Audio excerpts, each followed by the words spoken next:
turn your back on that guy, he'll get you. How you guys doing? Figured that today we would start off chapter 1 of To Kill a Mockingbird, if I could speak, right here in a tree house, our little tree house, a little tree fort. It reminds me a lot of, Scout and Jem in the beginning of the book and their mysteriousness of adventure, and especially Scout and how she's kind of this wild renegade of a almost 5-year-old little girl. So welcome to chapter 1.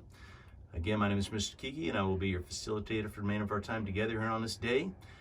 Yes, it is the greatest day of your life. So Said that yesterday. I know, you gotta say it every day. Whew, I have something to drink after working today. I got Justice behind the camera again today, and so we're going to talk to you a little bit about To Kill a Mockingbird, and introducing you to a guy by the name of Charles Baker Harris, a guy that his name's bigger than he is. So we're going to start out talking about characters, and we're going to talk a little bit about the setting.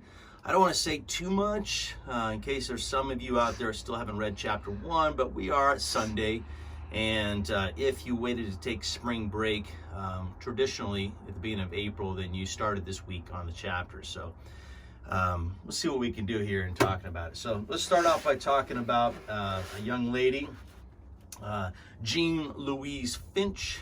As we stated, she is your narrator of the story. She's almost 5. And she's kind of a bit of a tomboy, as they said in my generation. She wanted to wear overalls all the time, which I cannot blame her. They're pretty nice. And she liked to climb trees. And what's that, Justice? I said maybe on her, but not you. Okay, thank you, buddy. That's kidding. why I got Justice as my sidekick right now. I'm just kidding. All right, so she likes to, climb trees, throw rocks, even get a fight from time to time that you may see down the road here. She's a tough little kid. And she's not a fan of being told what to do for a little girl.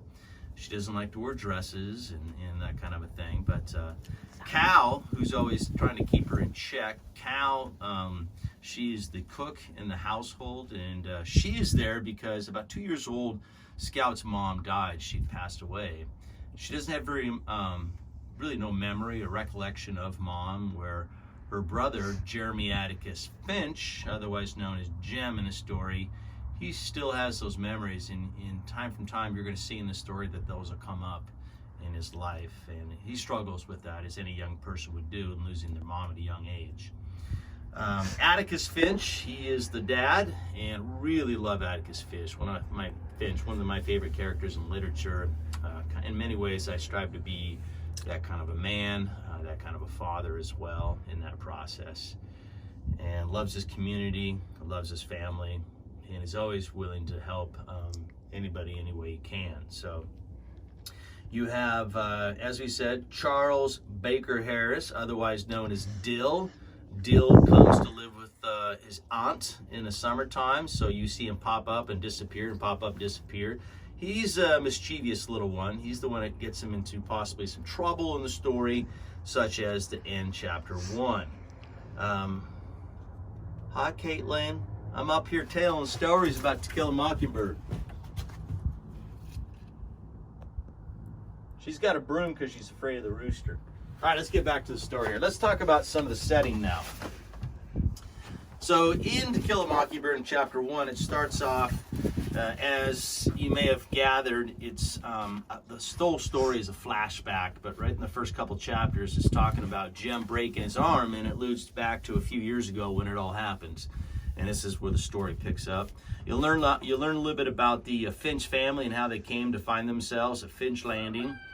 And you'll learn about Atticus Finch, his little brother who studied medicine, and Atticus actually helped him financially do that. And that's kind of why Atticus is a little older in the story as a dad, traditionally, because he waited a while. His wife is about 15 years younger than he was when they got married. And Jem was a product of their marriage in the first year, as it says in the book. I found that interesting, a product of their marriage. And he has a sister, Alexandra, which we'll see later in the story as well. So I want to flip over to page 3 and 4 real quick in the novel. And it talks a little bit about Macomb, the town of Macomb, the county of Macomb. I want to draw some similarities between what is going on in the scene in the book in 1933 when this takes place and what is going on kind of today here in America. So without reading straight from it, I want to pull a few things out here. They talk about the times are tough, and they talk about a black dog suffered on a summer's day, and a bony mule's hitched to Hoover carts, flick flies in the sweltering shade. And so a Hoover cart is oftentimes referred to a car where they hooked mules to it because they had no money for gas nor gas, and so that's how they got around. And they had shanty towns in the Depression, otherwise known as Hoovervilles, because they blamed everything on President Hoover because he was the president in 1929 when the crash happened. There's that rooster still doing his job in the background. By the way, roosters don't only crow in the morning, just to let you know. Also, keep going here, going to the next paragraph. So people move slowly then. They would go across the square. They would spend a little time visiting, talking. Even though there was 24 hours in a day, it said it seemed like the days were much longer. They talk about how people didn't have much money back then, and says there was no hurry, for there was nowhere to go. Kind of like right now with our isolationism and that we're practicing and staying home and away from everybody. Said nothing to buy and no money to buy it with, whereas kind of again reminding of where we are right now in America. Nothing to see outside the boundaries of our own homes, or in this case, in Macomb County. We have nothing to fear, it says here, but fear itself, FDR said, which is kind of the same thing we should tell ourselves right now. So there's a lot of correlation here in what's going on in the beginning of this novel with kind of where we're at right now, being this is in the heart of the Depression, and we're experiencing, some people would say, depression-like symptoms here in America with what's going on. I want to talk a little bit about a guy by the name of Boo Radley, Arthur Boo Radley, and it's on page, page 5, they refer to him as a malevolent phantom, which is right away they calls him that because he looks like that. And I won't say too much because I want you to have your own image of him. They referred to him as a guy that, well, in fact, they allude to him as a guy that at nighttime he would go and take the neighborhood cats and animals and mutilate them. Of course, anything wild like that happened in the town, they'd always blame it on Boo Radley, which was not true because later on you'll find out there was a crazy kid in the town who was doing weird stuff like that, and it was not Boo Radley. Maybe, I don't know, maybe it was. They talk about how he had an acorn tree, or pecan tree, excuse me, and when the pecans would drop in the schoolyard, the kids would often grab them and eat them, but if they dropped in the Boo Radley's yard, which is bordered the schoolyard, and you ate those, they say you would die.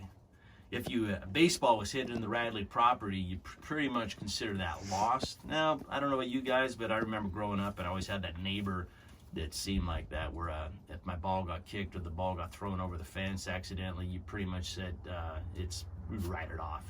I don't want it, because you're too afraid to go over there. Mr. Radley is the caretaker of Boo Radley as his dad, and the kids refer to him as one of the meanest guys around. He never really talked to anybody. And early in the childhood of Boo Radley, there's a scene where he kind of finds himself hanging around with some gangster-like guys. Well, as gangsters you're going to get in a little town of Macomb in the South.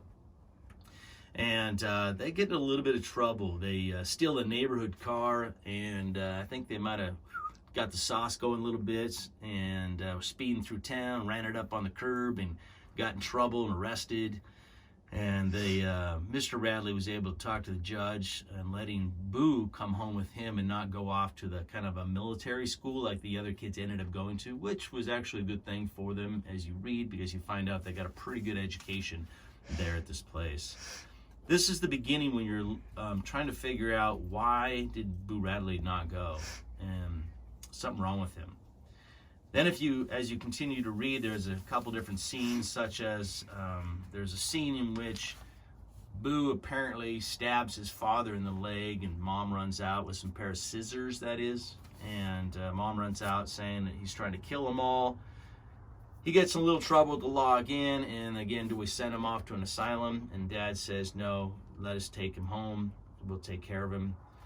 And you really don't see anything of him again until he's about 33, where we kind of come into this book at years of age. So that's Boo Radley. And I don't want to say any more on that because I want you to discover this legendary icon yourself. I know a lot of times when I say Boo Radley, students are like, there's a store downtown called Boo Radley's. Well, there is. There's also one called Atticus Finch. So there you go, a little text world for you, TW. Now, also in the story, we lose Mr. Radley. He passes on, and his son comes up from Pensacola, Florida, and he takes over the role as the caretaker of the house. And when the dad dies and he's taken away, Cal, who is the maid in the house or the cook in the house, she says, there goes the meanest man God blew a breath into. And Scott was amazed that she would say anything because she never commented on white people. She is a black woman in the story. And so it said a lot that her understanding of Mr. Radley, and he was not a very nice man. Well, the son took over, and he, as it says in here, wasn't much better. Well, I argued that he was. I'd argue that he was, being that he did talk to the kids every once in a while. You got some thoughts about Boo Radley, and Jem here describes him as well, and I won't go into that. I'll let you discover those yourself. And then right after that, we have our buddy Dill, who calls Jem, wait for it, scared, because he challenges him to go up and slap aside the Boo Radley house. And of course, Mr. Finch says, you stay away from the property and leave him alone. And so he says, I'm not afraid, I'll go do it. He says, then go do it. It goes back and forth, and finally he busts through the gate, runs up, slaps aside the house, takes off running back home. And well, you'll have to read the rest to see what happens there. I do know this is one of those times they possibly allude to Boo Radley. So that, in a sense, is chapter 1. I know there's so much more I'm missing.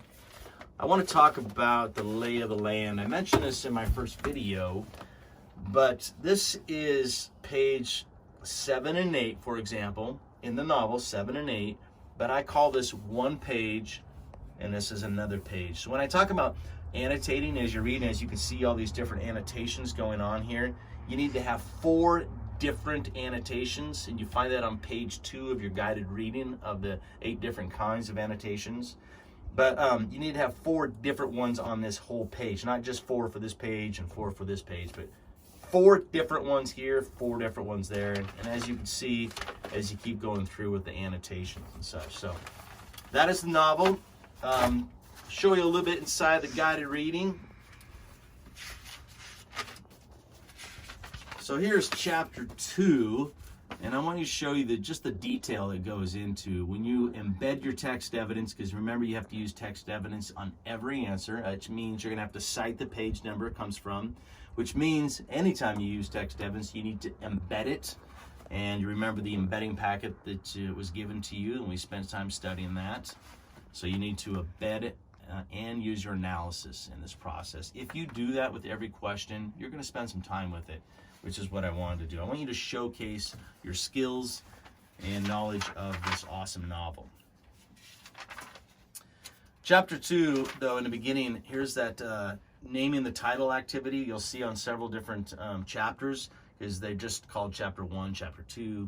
So give it a title, name. For this one, for chapter 2, those of you who have read it, it's called Pretty Little Thing, is what this young lady called it.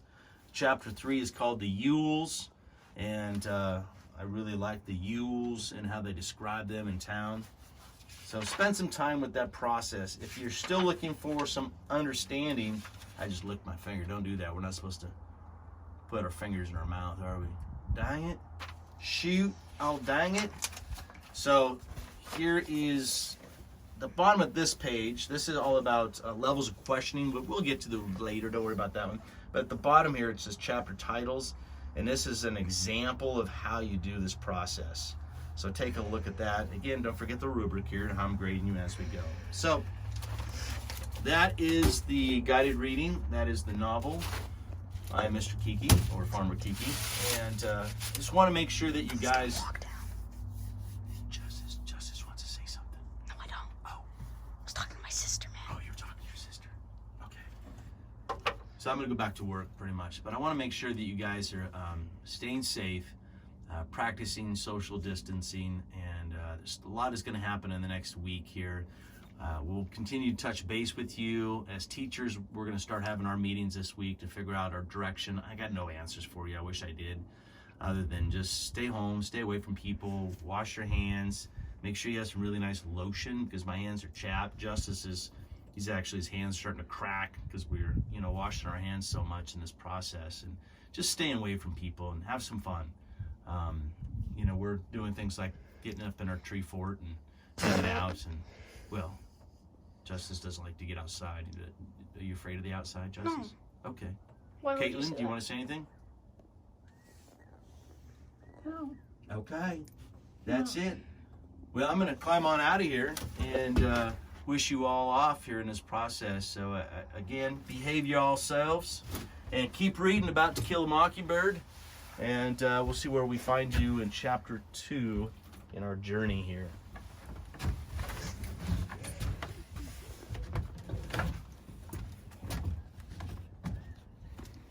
So stay safe, and most importantly, do not forget that you 100% absolutely